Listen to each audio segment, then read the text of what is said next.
Sí, voy a empezar por otro lado, que es un hackeo que se produjo en el teléfono del ministro de Seguridad de la Capital Federal, Ajá. Marcelo D'Alessandro, y en internet apareció un ofrecimiento de 500 megas de información hackeada en esa cuenta de Marcelo D'Alessandro. Ajá. A cambio de $600 a pagar o en bitcoins o en Monero, que son dos monedas virtuales. Ajá. Y como prueba, digamos, del material que tienen, ofrecen dos chats entre dos gerentes importantes del Grupo Clarín, 4 jueces federales, el ministro D'Alessandro y un experto en campañas electorales digitales y un ex directivo de la Agencia Federal de Investigaciones durante el gobierno anterior.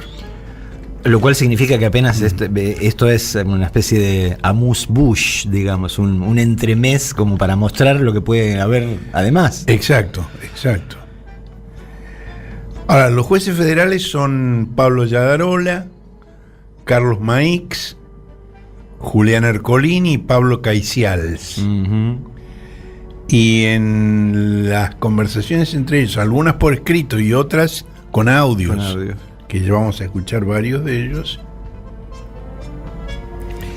acuerdan mentir que ellos habían pagado por su viaje en un avión privado el 13 de octubre a Bariloche y que habían pagado por su alojamiento en el Lago Escondido, la propiedad del magnate inglés Joseph Lewis, frente al lago, y combinan ocultar que fueron transportados en helicóptero al centro de esquí.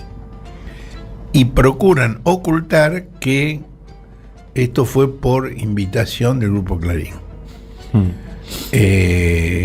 Los gerentes del Grupo Clarín que organizaron y pagaron esto son Jorge Rendo y Pablo Casey, o Casey, se escribe.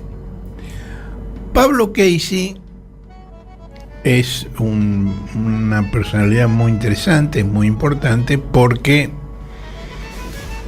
es sobrino de Héctor Mañeto, hijo de su hermana Alicia, y es director de asuntos legales e institucionales de Telecom, o Telecom. Y Rendo es el director de asuntos exteriores del grupo. Lo llaman el Cachila Casey, y su madre es Alicia Mañeto, a quien llaman Chita.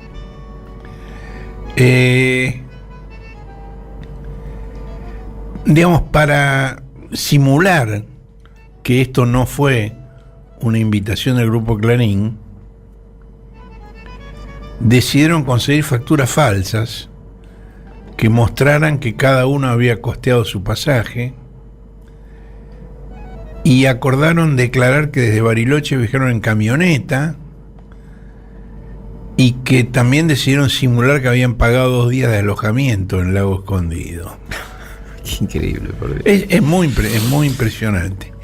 Ahora, otra de las cosas que se ven en estos diálogos es la preocupación por la repercusión en la prensa del tema.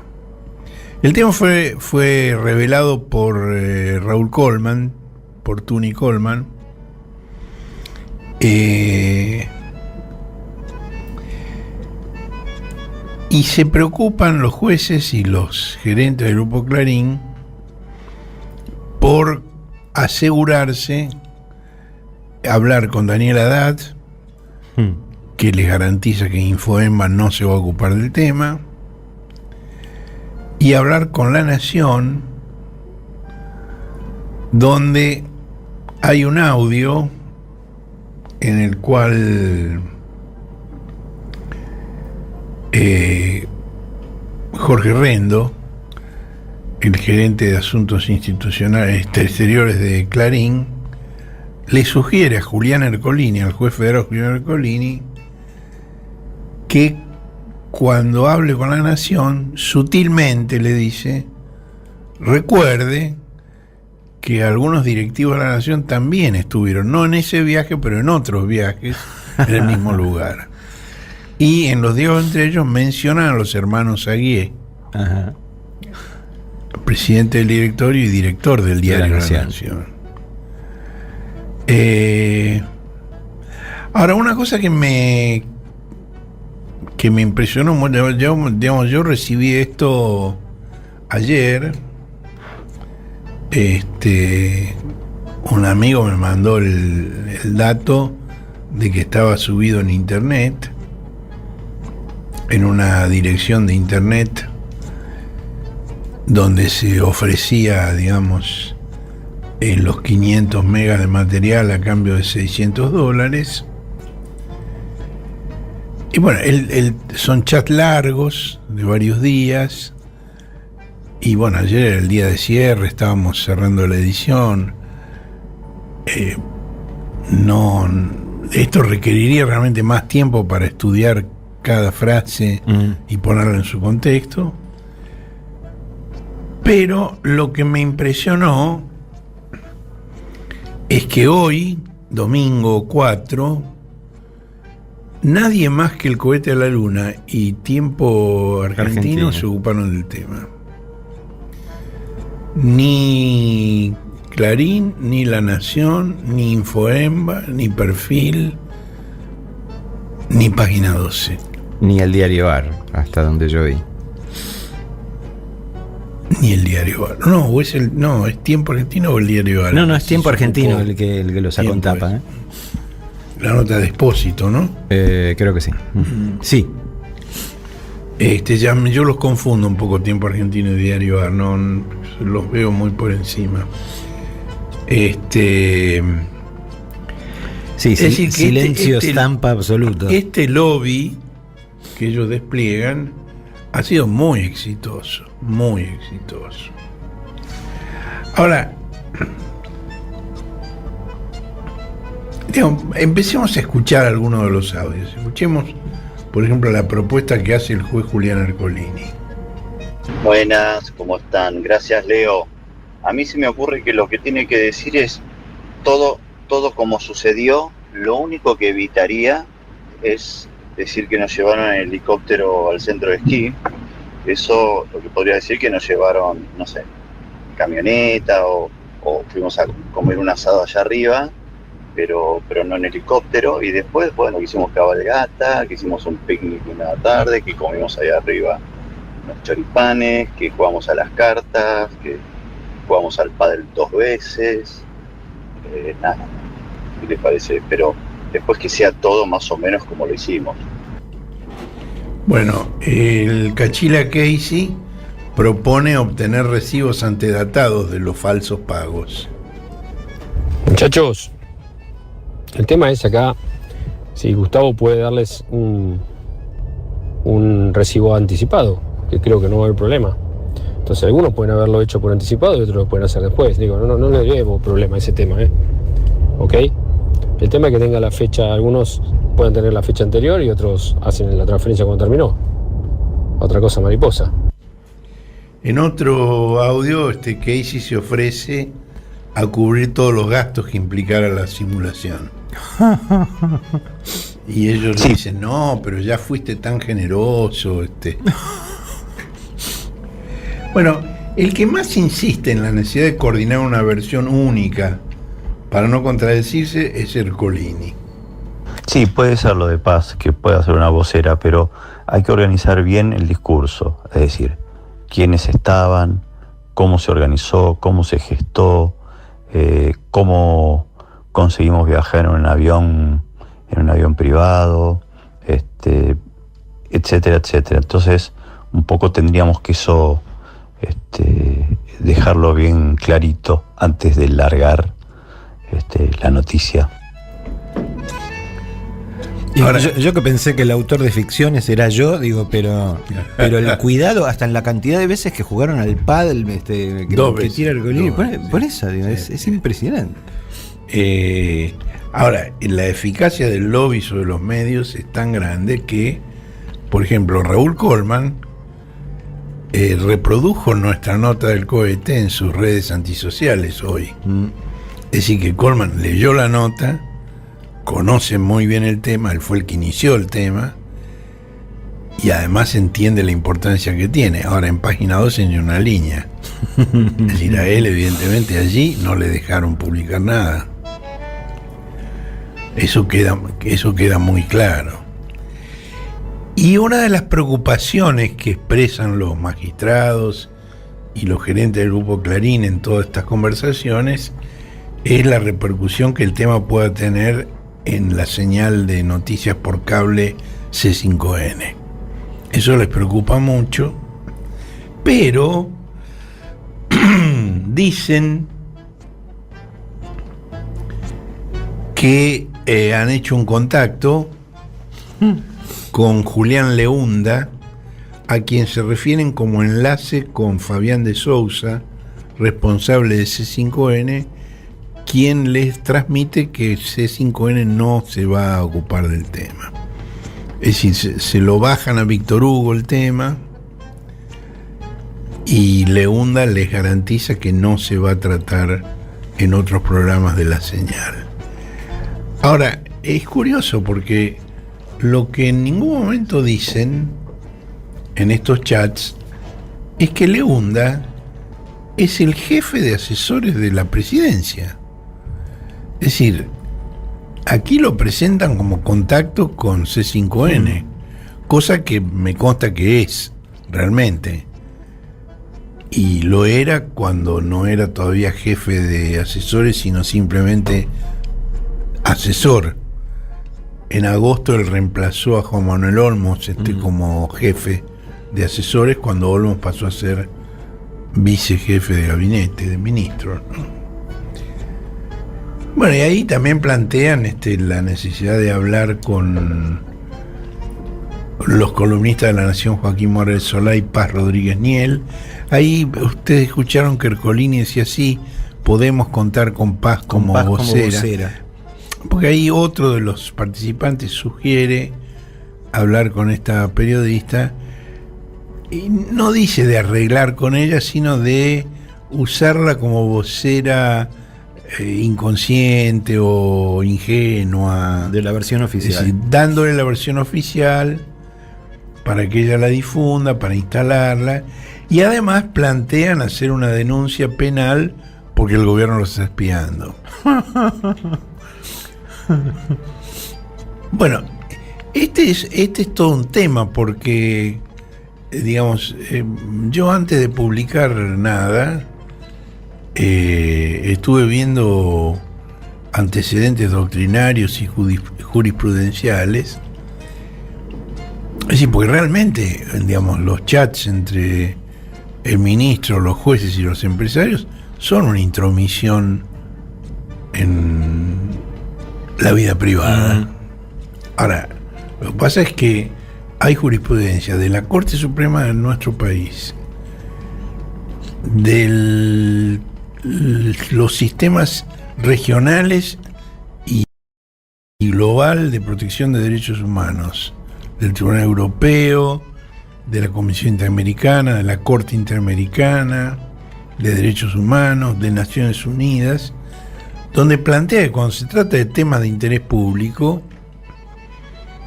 su difusión está protegida. Y tiene... ¿Por qué está protegida? Porque los funcionarios,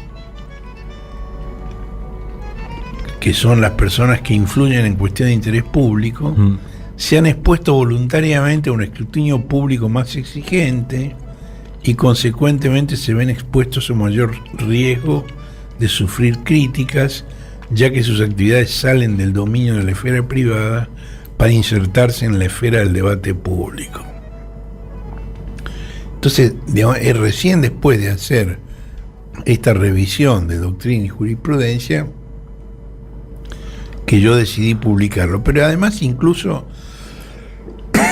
hice una selección, digamos, omití los comentarios escatológicos de contenido sexual que abundan, las risotadas, los insultos a periodistas de distintos medios, a los que se refieren en términos muy despectivos. Lo que sí, digamos, me preocupé por ver quiénes eran cada uno de los participantes, ¿no? Por ejemplo, uno de los que participa, al que mencionan como Leo, es Leo Berglos, con TH final, que fue jefe de legales de la Agencia Federal de Inteligencia. Tommy es Tomás Reinke, especialista en campañas electorales en medios digitales. Y está el hijo del camarista de casación Maix, Juan Bautista Maix, jefe de los fiscales porteños. Ahora, me interesa precisar algunos de los antecedentes de los jueces que participaron. Por ejemplo, Pablo Gabriel Caicials anuló la adecuación obligatoria del Grupo Clarín a la ley audiovisual en diciembre del año 15. Permitió al ex jefe de gabinete Marcos Peña Brown utilizar la base de datos del ANSES para sus comunicaciones publicitarias. Declaró inconstitucional la gratuidad universitaria y el ingreso irrestricto. Convalidó el aumento del 300% en las tarifas del agua. Le ordenó a la AFIP que no aplicara una resolución que obligaba a abogados y contadores a informar sobre las maniobras de elusión o evasión fiscal de sus clientes. Declaró inconstitucional el artículo de la ley del Ministerio Público que solo admite la remoción de su titular por juicio político. Esa causa fue iniciada por el Colegio de Abogados de la CITE de Buenos Aires y seguida en los tribunales por su agrupación de choque político Será Justicia. Y el fallo de Caicials forzó la renuncia de la Procuradora General Alejandra Gil Carbó, porque quedaba a tiro de remoción por mayoría simple. También fue uno de los jueces del Fuero Contencioso Administrativo que ordenaron al Banco Central la venta de dólares al precio oficial para importaciones que el Poder Ejecutivo no había autorizado. Pablo Yadarola es uno de los jueces del Fuero Penal Económico que trabaja con organismos del gobierno de los Estados Unidos. Por ejemplo, en 2018 secuestró armas de alto calibre que llegaban al país por correo con etiquetas de ropa deportiva. Y el dato le fue provisto a su juzgado por Homeland Security, es decir, el Ministerio de Seguridad Interior de Estados Unidos. Es muy gráfico en uno de los chats que aparecen, es que es Yadarola el que manifiesta o define, digamos, el objetivo de todo esto como la idea como la voluntad de desterrar la idea que dormimos en la cama de Luis. Claro, sí, pagar por un alojamiento en habitaciones, en casas que no sean la casa principal de la residencia. Cuando bueno, finalmente lo que hace es eso. Todo esto lo que prueba es que durmieron en la cama de Luis. Claro. Bueno, Ercolini es otro gran personaje. Es el juez federal que atribuyó al grupo Indalo una venta simulada de sus empresas y es el juez que detuvo a Cristóbal López y a Fayón de Sousa cuando se negaron a poner esos medios al servicio de la demolición mediática de Cristina que les había pedido Mauricio Macri. La esposa de Ercolini fue secretaria del ex ministro de Justicia Germán Garabano y este juez también procesó a Cristina en 3 causas, solo superado por el doctor Glock, que tenía 7 u 8. Ercolini fue uno de los que sostuvo que desde 2003 hasta 2015 Cristina formó parte de una asociación ilícita. En cambio, con una vara totalmente distinta, sobreselló al número 2 de Chin, Luis Bendaza, con un argumento realmente extraordinario. Dijo que Benassa no había pagado un soborno, sino el rescate exigido por el gobierno venezolano de Hugo Chávez por la seguridad y la libertad de los ejecutivos de la planta de Techín en el Orinoco, Sidor. En el expediente no hay una sola prueba de que la seguridad y la libertad de sus ejecutivos corriera riesgo. Simplemente de lo que se trataba es que le pagaran mejor por la expropiación de la planta. Y para eso se pagaron sobornos. Ercolini también sobreselló al tío de Casey, a Héctor Mañeto, a Bartolomé Mitre y a Ernestina Herrera en la causa por papel prensa, porque dijo que no había encontrado que en la venta de las acciones de papel prensa en 1976 hubiera tenido alguna relación con delitos de lesa humanidad. Bueno, tienen un perfil impresionante estos jueces. Y además ahora sabes que el grupo Clarín los invita a jugar a dormir en la cama de Luz. A dormir en la cama de Luz, y bueno, es muy fuerte esto, ¿no? Bueno, en la página publicamos varios de los chats, pero me interesa especialmente ver cómo se manejan en la justicia. Maix hijo, en uno de los audios, cuenta cómo arregló el manejo de la causa judicial que se había iniciado por la nota de Raúl Colman con la fiscal de Bariloche que tenía la causa. Hola, estoy en la calle, van a escuchar ruido, espero que se grabe bien. Sí, ok, con el formateo como le dice Pablo. Yo le agregaría también la frase que decíamos ayer, que o anteayer, ya perdí la cuenta, de que para confabular no hace falta ir hasta allá. Si uno quisiera confabular, confabula en un bar de Buenos Aires.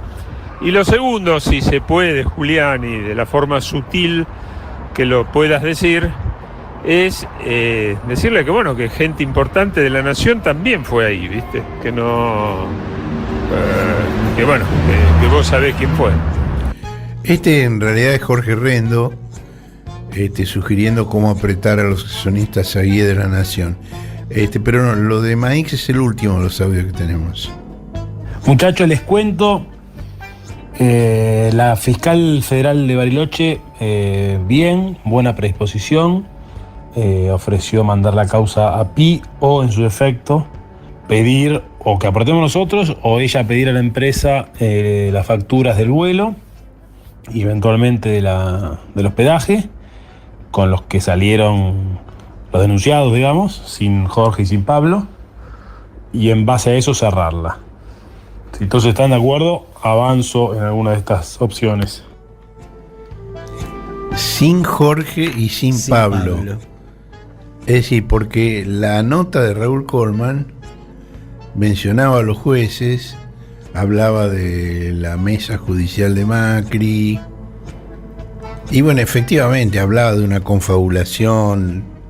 Yo no he ido por ese lado porque la verdad que de eso no sabemos nada, de qué hablaron no lo sabemos. Son hipótesis.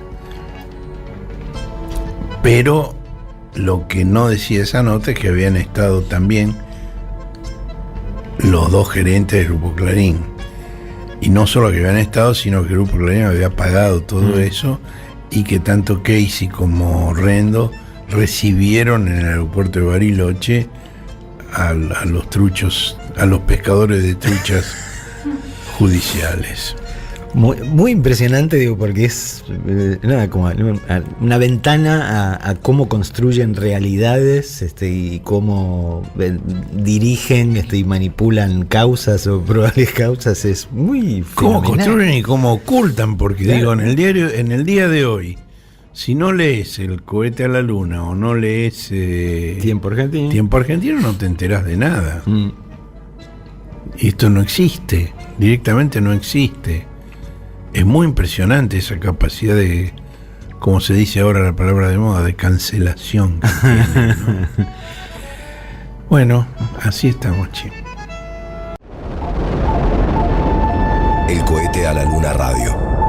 Un desplazamiento estelar con Horacio Verbitsky, Manuela Iriani y Marcelo Figueras.